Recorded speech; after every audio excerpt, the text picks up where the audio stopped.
É. Boa noite, meu nome é Karina Mica, sou fela do primeiro ano. Vou falar um pouquinho sobre atualizações no tratamento da cororetinopatia serosa central.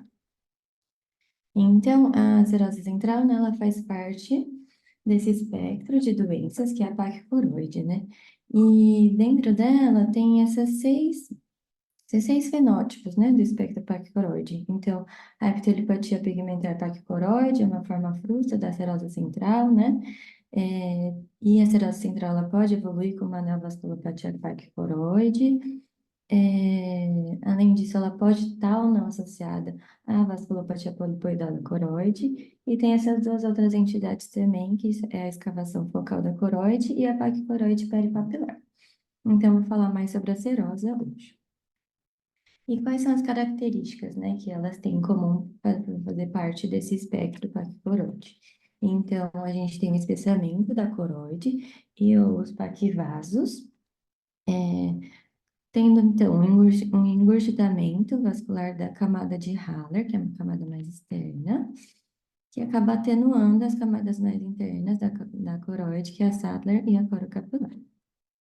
Além disso, elas apresentam, né, uma hiperpermeabilidade vascular, que a gente pode ver na geografia como os extravasamentos, e mais recentemente,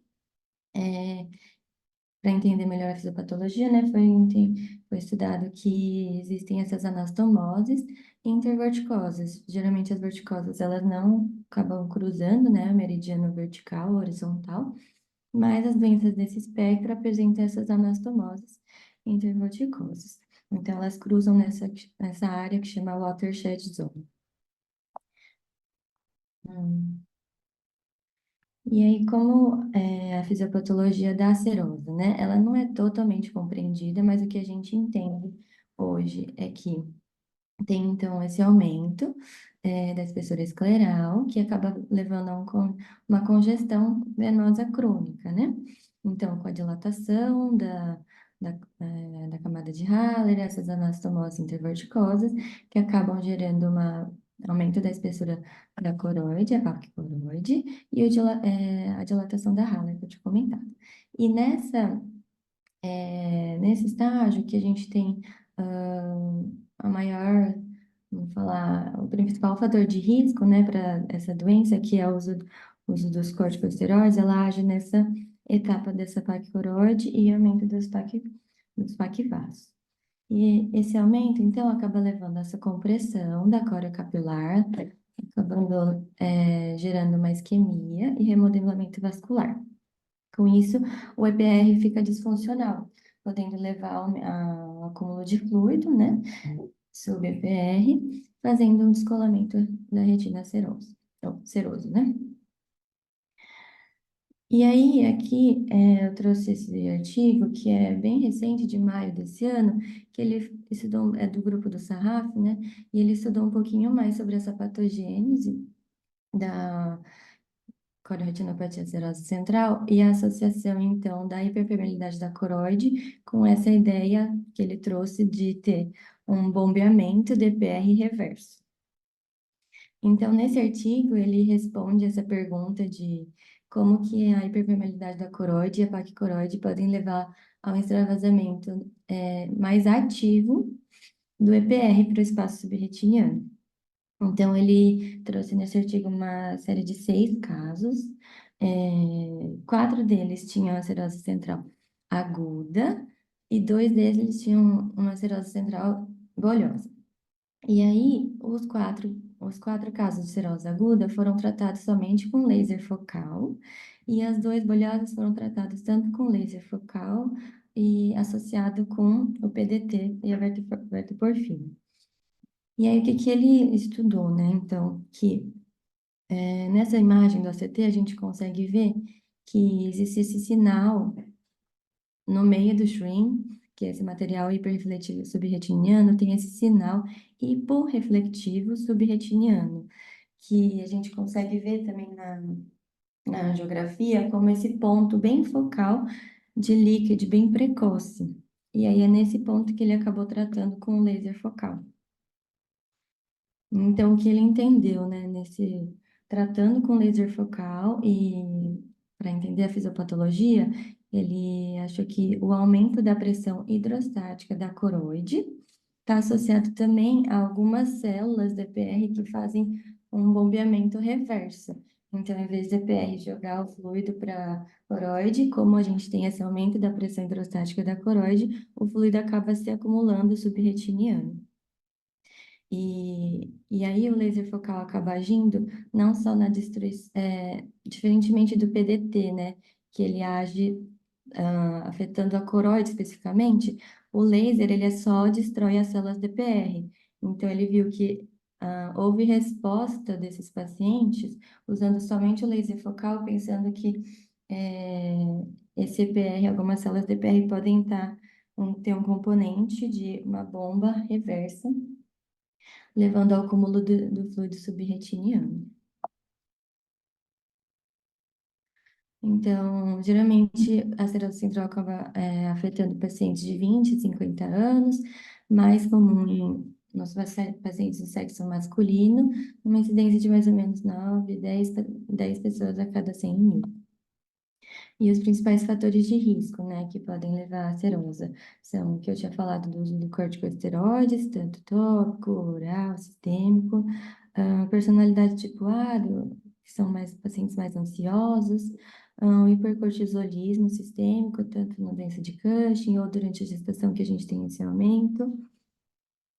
Alguns usos de medicamentos, como inibidores da MEK, que são usados no tratamento, às vezes, de melanoma de pele, o inibidor de fosfodiesterase, que é o sildenafil, né? E alguns outros fatores é a infecção associada de H. pylori ou também o quadro de apneia do sono. E esses fatores vão ser importantes depois no tratamento. E como que é a história natural, né, da cirrose? Ela pode ser dividida em quadro agudo e crônico, né? Do quadro agudo, então, geralmente, a gente considera até 6 meses da presença do fluido subretiniano. Geralmente, ele é um quadro mais simples em pacientes mais jovens e acomete mais unilateral, né? Só um olho. No OCT, a gente consegue ver os DEPs com fluido subretiniano. Na autofluorescência, a gente vê como uma área de hiperautofluorescência. E na angiografia, a gente pode ver os focos de líquido, né? Já no quadro crônico, a gente pode ver um acúmulo desse fluido subretiniano por mais de 6 meses. Os quadros geralmente acontecem em pacientes mais idosos, geralmente bilateral.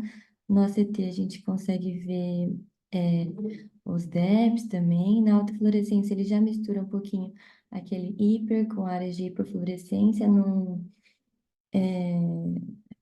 o quadro de gravitacional que a gente fala, né? E na angiofluorescência a gente vê múltiplos focos de líquido. E aí, do agudo para o crônico, pode ter recorrência, ou risco até do agudo cronificar.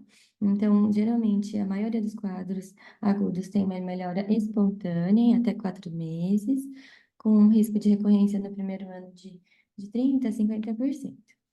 E o risco de cronificação é até que baixo, de 16%. E o risco de neovascularização da coroide é de 23%, mais ou menos. Então, em relação ao tratamento, eu trouxe aqui, só para deixar citado, os estudos pivotais principais que viram em relação ao tratamento da esterosa. Mas quem quiser ver a fundo, tem a aula do Dr. Camilo no YouTube, que fala bem sobre esses estudos, explica direitinho a fisiopatologia e tudo mais. Quem quiser ver, tá lá no YouTube, então. Aqui eu só trouxe para citar mesmo os estudos pivotais, então o PLACE foi o estudo de 2018, que comparou o uso do PDT de metade da dose dele em relação ao laser micropulso. E o que foi visto é que, para tratamento da cirrose central crônica, o PDT de metade da dose foi superior ao laser micropulso, com uma resposta mais precoce, tanto na diminuição do fluido subretiniano, como na melhora da acuidade visual nas 6 semanas. Mas na acuidade visual, depois de 7, 8 meses de segmento, não houve diferença entre os dois tipos de tratamento. Já no estudo VICE, que foi o ensaio clínico de 2020, ele comparou o uso da eplerenona com o placebo, né? Então, comparou o uso desse antagonista de aldosterona com o placebo. E o que foi visto é que não houve diferença, tanto na acuidade visual quanto na melhora do fluido subretiniano ao longo dos 12 meses de segmento dos pacientes. Já no estudo Spectra, de 2022, mais recente, ele comparou a eplerenona com o PDT, da metade da dose. E o que foi visto? Que o PDT ele foi superior à medicação, tanto na resolução do fluido como na acuidade visual final. E o que houve também é que 15% dos pacientes que fez o uso da eplerenona, que é uma medicação via oral, suspendeu e saiu do estudo por conta dos efeitos adversos. Então, o que essa droga pode proporcionar. E o Replace de 2023, ele foi um estudo que acompanhou os pacientes do Spectra, mas ele fez um crossover, ou seja, os pacientes que foram tratados com eplerenona, mas não responderam, continuaram com fluido subretiniano persistente, eles foram tratados daí com PDT. E ao contrário dos pacientes que foram tratados com PDT e mantiveram fluido, trocaram para eplerenona. E aí o que aconteceu?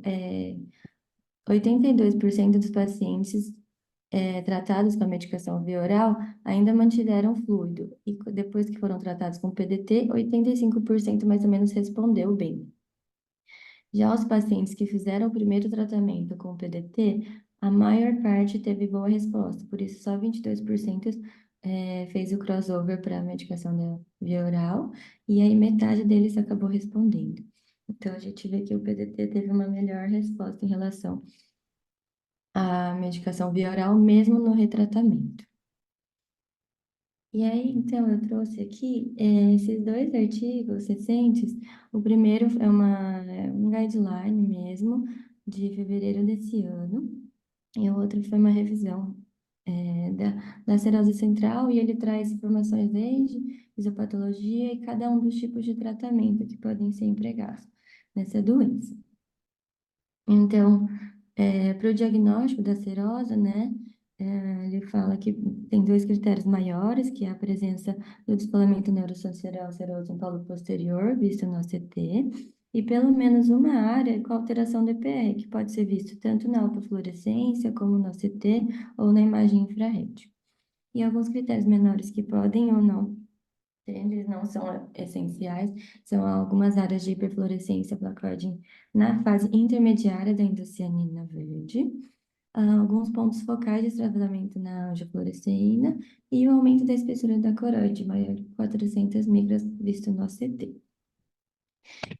E aí, para o tratamento, né, eu vou falar de cada uma das modalidades que ele vai citando, explicando, e depois como que a gente trataria a cirrose da aguda, a crônica e os outros tipos que a gente tem. Então, começando pelo PDT, né? A gente tem duas formas que a gente pode fazer ele, que é a dose padrão de verteporfina de 6 miligramas, com essa intensidade de 50 joules durante 83 segundos. Mas nos estudos que a gente viu nos ensaios clínicos e nos estudos mais recentes, está sendo empregado essa metade da dose, que é de 3 miligramas, com uma intensidade metade também de 25 joules por centímetros cúbicos e por intervalo de tempo de 42 segundos, ou seja, é metade da dose do PDT do padrão.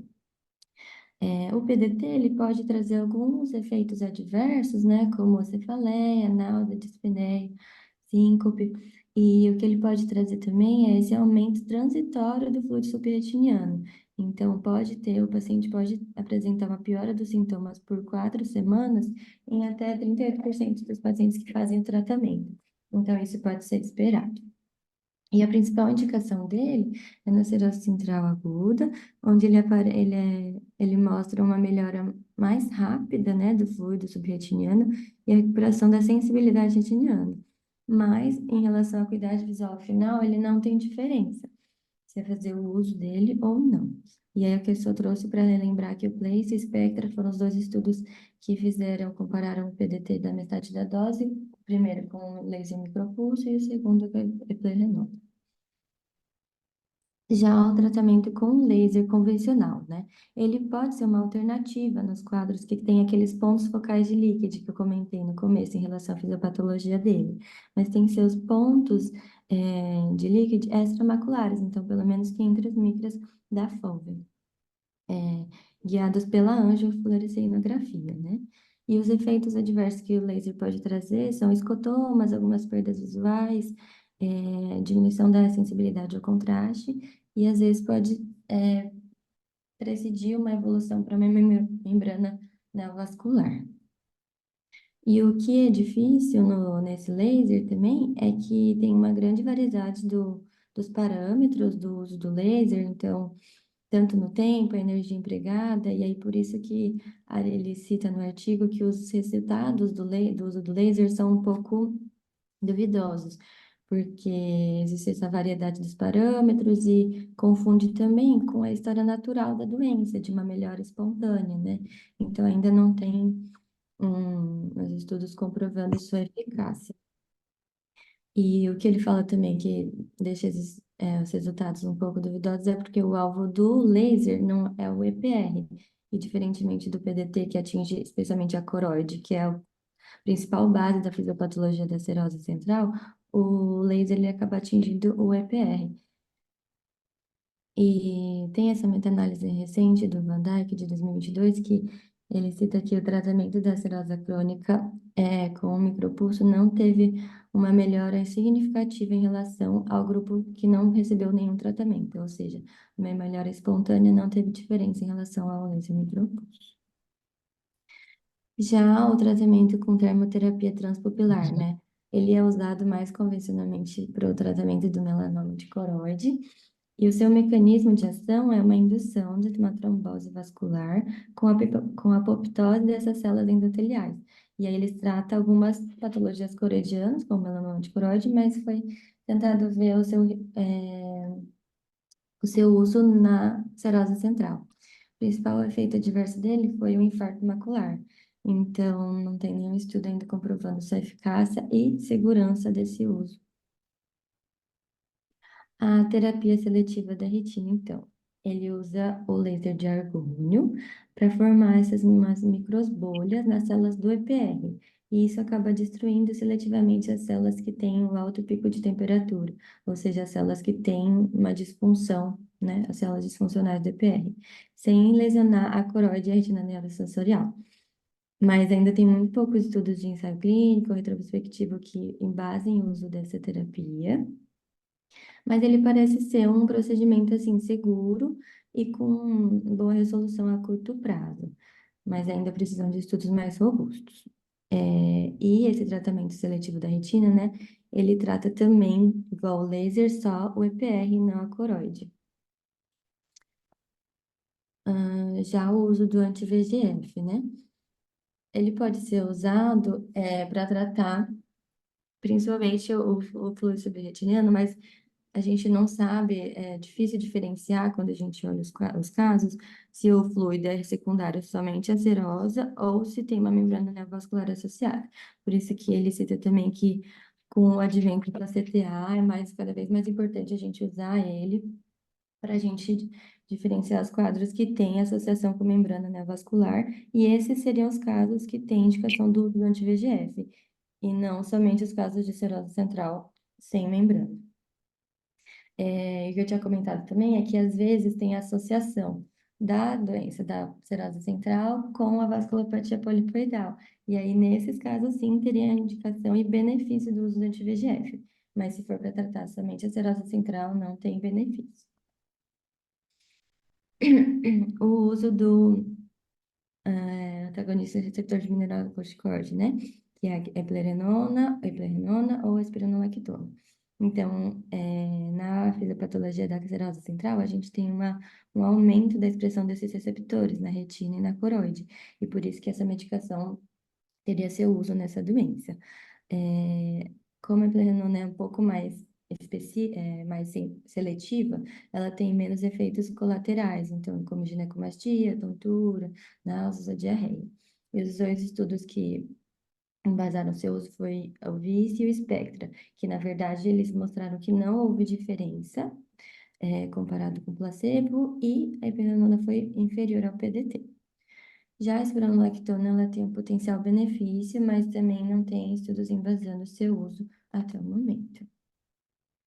E aí ele cita todos esses outros tratamentos que já foram vistos, mas sem nenhum estudo comprovando. Então, uso de AS, beta-bloqueadores, inibidores de anidrase carbônica, até anti-inflamatórios não esteroidais, mas nenhum deles tem comprovação científica.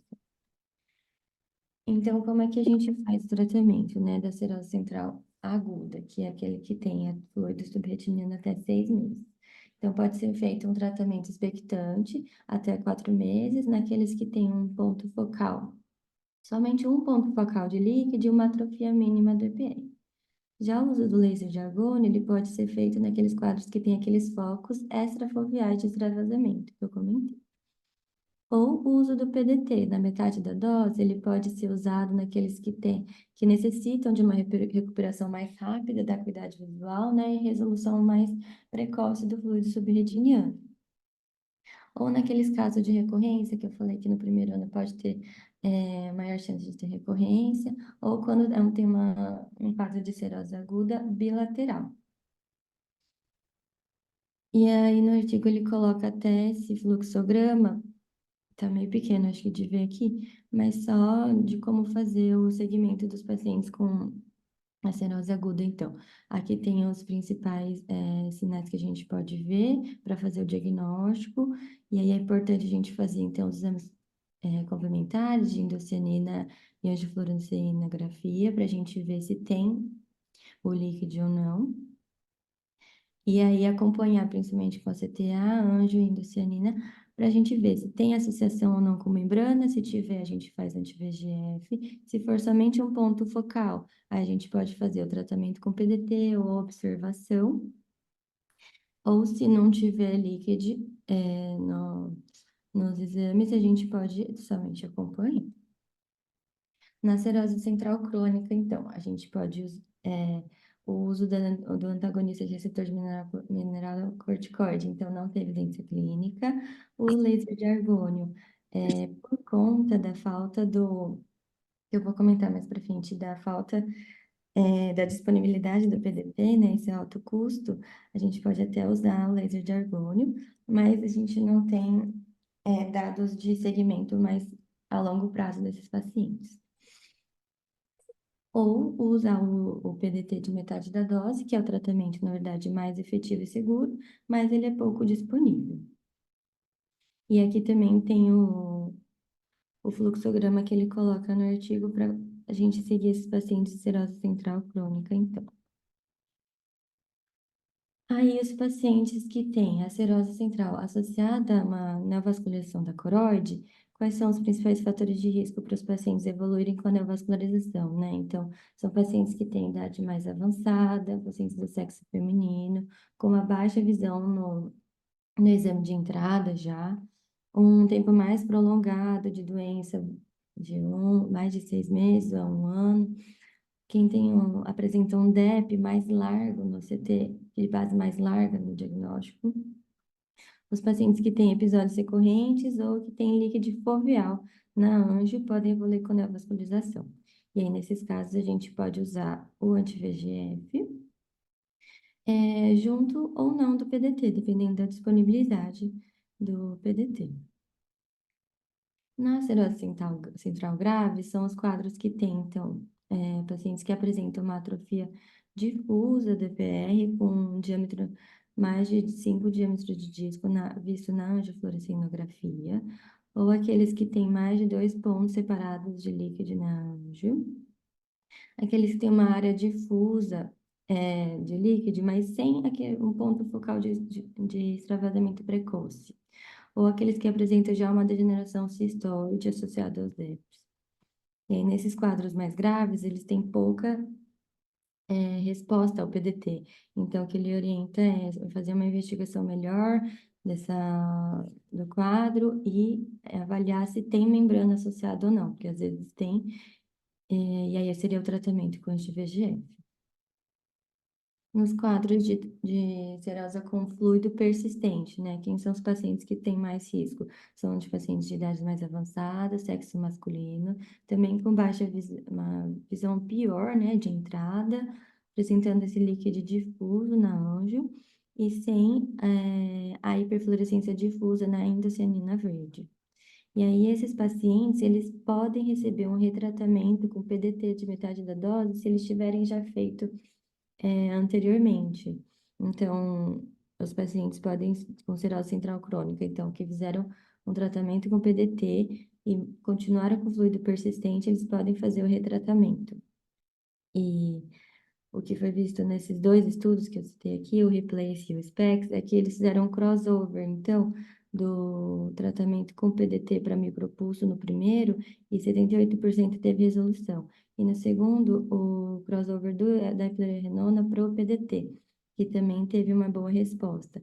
Então, o que ele fala é que precisam de mais estudos para a gente ver, na verdade, até quantas vezes a gente pode retratar com o PDT, o intervalo de tempo que teria que ser esperado para poder fazer esse retratamento. Então, as expectativas que ele coloca, né, nesse artigo era que tem esse estudo, o PENT, que é um estudo que está comparando a terapia de laser com o terapia de laser com verteporfina, que é o PDT, versus o placebo. E é o primeiro estudo que está comparando o PDT com placebo. Os outros estudos que tiveram foi o PDT com iplerenona ou o PDT com micropulso, né? E aí estava faltando esse estudo, só que aí ele está, infelizmente, parado por conta da falta do, da verteporfina, né, que é a medicação usada para fazer o tratamento com PDT. O PDT, então, é o tratamento de escolha para cirrose central crônica, mas ela é pouco disponível, como eu falei. E a estratégia de tratamento da cirrose, ela deve incluir, então, as características individuais, os pacientes, os achados no exame multimodal, que eu comentei, de, às vezes, ou pequenos pontos focais, aqui, ou extravasamento difuso, que isso pode diferenciar a indicação do tratamento. E o uso da inteligência artificial, ela deve facilitar ainda mais no futuro o diagnóstico e o segmento desses pacientes. E o que eu havia comentado também é que ainda falta estudos para ver a quantidade máxima que a gente pode fazer o retratamento com o PDT a longo prazo. E aí, esse é o último estudo que eu vou citar aqui, que é o estudo de maio agora, que estava falando dessa escassez do PDT no mundo todo, né? Então, a verteporfina, que é essa medicação Visudil, ele é produzido só por uma empresa americana. E aí ela está com essa falta e escassez no mundo desde, na verdade, maio de 2020, e a expectativa é que até o final desse ano ainda esteja em falta. O alvo dessa medicação é para tratamento de cirrose central, da polipoidal ou até hemangioma de coroide. E no mundo todo está tendo essa distribuição variável que é só feita pela empresa americana. E aí os países estão fazendo até comitês de priorização para eles decidirem quais pacientes vão receber o PDT. Aqui eu só trouxe para mostrar que é uma tabela que a Holanda está fazendo da priorização mesmo. Então, não são todos os pacientes cancerosa crônica que vão receber o PDT. Eles estão fazendo uma priorização para ver quais pacientes receberiam o PDT e quais acabam que por escassez não receberiam essa medicação. E as alternativas, então, que ele deu foi usar essa dose reduzida, né, sem ser a dose padrão, na cirrose central, e na polipoidal é fazer a associação do PDT com anti-VEGF, sem usar o PDT isolado, que talvez tenha uma resposta também adequada. E para prevenir, né, essa escassez, a gente, depois, a partir dessa escassez desde 2020, os países estão fazendo sistemas de monitoramento, né, das medicações nacional e internacional para fazer um estoque emergencial dessas drogas.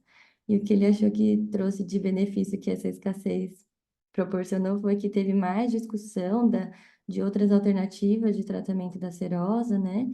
E também que a gente poderia observar melhor essa história natural da cirrose central que pode resolver espontaneamente. O uso da metade da dose, né, do PDT nos quadros também de polipoidal e não só na serosa.